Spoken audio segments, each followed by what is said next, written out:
البداية وفي الأيام الأولى وزارة الشؤون الخارجية هو مساهل وقال أن القاعدة موجودة في ليبيا، وظل يردد ذلك ومعه صحافة المخابرات. الصحافة الجزائرية للأسف ليست جزائرية بمعنى أنها قريبة من الشعب أو تعبر عن الشعب بقدر ما تعبر عن النظام، مثلما كانت الصحافة الليبية تعبر عن القذافي ولم تكن معبرا يوما ما عن الشعب الليبي. لقد عشت في ليبيا وأعرف تفاصيل ذلك منذ بداية التسعينات. إذن هذه صحافة المخابرات بشكل أو بآخر تعبر عن ما يريده هؤلاء. لا تنسى أنه يحكمون الجنرالات منذ انقلاب 11 يناير 92. منذ ذلك التاريخ وهم يزورون وهم يكذبون وهم يلفقون وهم يطلقون الأكاذيب والأراجيف والإشاعات ضد الشعب الجزائري، ثم التحقوا بذلك أيام الثورة التونسية في بداياتها عندما كان بن علي يأخذ في الطائرة هاربا نحو وجهة لم يكن يعلمها قبل أن يستقر به الأمر في جدة. كانوا يقولون عمليات شغب في تونس. حين كانت الثورة التونسية تنتصر كانوا يتحدثون عن عمليات شغب، وحين كانت الثورة المصرية تنتصر كانوا يتحدثون وصحافتهم وتلفزيونهم يتحدث عن عمليات اضطراب للأمن العام في مصر وجماعات أصولية. إذا لا يستبعد منهم أن اتهموا الشعب الليبي وثواره الأحرار منذ البداية بالقاعدة، حتى خرج عليهم الأمريكيون. وأتذكر أن مولن قائد القوات والجيوش الأمريكية قال بعد حوالي شهر من بداية الثورة الليبية أو شهرين تقريبا، قال لا توجد قاعدة في ليبيا. إذا أمريكا وهي أعداء القاعدة والغرب بما فيه بريطانيا وفرنسا يقولون لا قاعدة في ليبيا، ومع ذلك يصر النظام الجزائري على أن هناك قاعدة في ليبيا. يريدون أن يكونوا أكثر ملكية من الملك، لكنهم تلقوا صفعة من حلفائهم الأمريكيين، لأن الأمريكيين هم أشد حلفاء لهذا النظام وهم الذين دعموه مثلما دعمته فرنسا في التسعينات ولا تزال. طيب يعني سيد العربي، يعني عملية شرشال تبنتها القاعدة، هل هي القاعدة المخترقة أو بمعنى آخر هل تتواجد القاعدة في الجزائر أصلا؟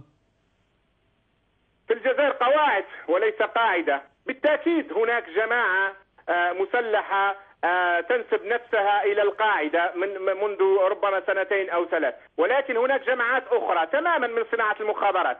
هذا يذكرنا بتلك الجماعات التي كانت تصدر البيانات في منتصف التسعينات وفي نهاية التسعينات باسم الجماعة الإسلامية المسلحة، وكانت تتبنى قتل كل من يريد النظام قتله، صحفيين، كتاب، أطباء، ناس بسطاء، قرويين، عاديين، أساتذة، قتلوا باسم الجماعة الإسلامية المسلحة، لكنها كانت جماعة الجنرالات ولم تكن جماعة إسلامية، وإنما كانت جماعة الجنرالات إلا في ما ندر. أنا لا أنفي أن كان هناك بعض المتنطعون والمتشددين ممن ينسبون نفسهم إلى الإسلام وقاموا بجرائم، ولكن أعظم الجرائم وأكبرها قامت بها الجماعات المرتبطة بالمخابرات.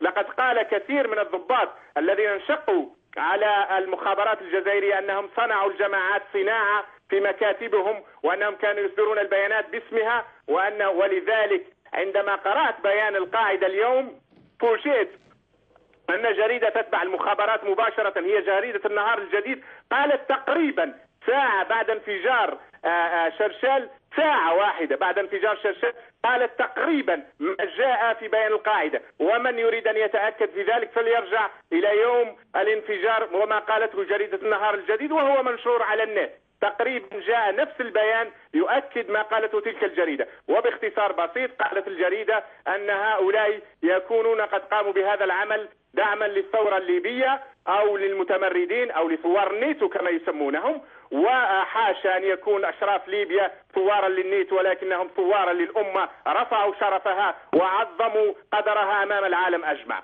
إذن هؤلاء يخرجون البيانات كما يشاءون، يريدون الفوضى في ليبيا كما أرادوا الفوضى في الجزائر. الجزائر العظيمة شعب عظيم يصبح شعب فقير، دولة غنية تتلاعب بها الجماعات والعصب والعصابات، دمروها بأتم ما يعني الكلمة.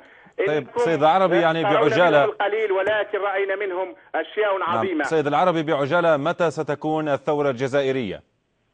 على الأبواب بإذن الله.